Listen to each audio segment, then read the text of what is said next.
সকাল থেকে রাজধানীতে মহাসমাবেশ নিয়ে রাজপথে শক্ত অবস্থান ধরে রাখার চেষ্টা চালিয়ে যাচ্ছে বাংলাদেশ আওয়ামী লীগ।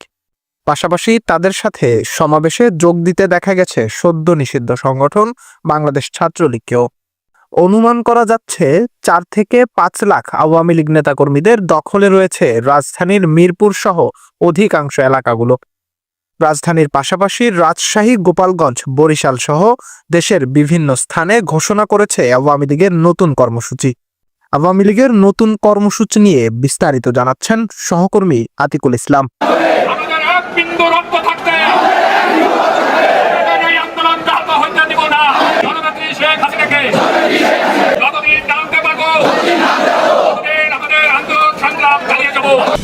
সাবেক প্রধানমন্ত্রী শেখ হাসিনা দেশত্যাগের পর করুণ পরিণতি দেখা গিয়েছিল আওয়ামী লীগের নেতাকর্মীদের মধ্যে। তবে এবার নতুন করে সজাগ হচ্ছে আওয়ামী লীগ।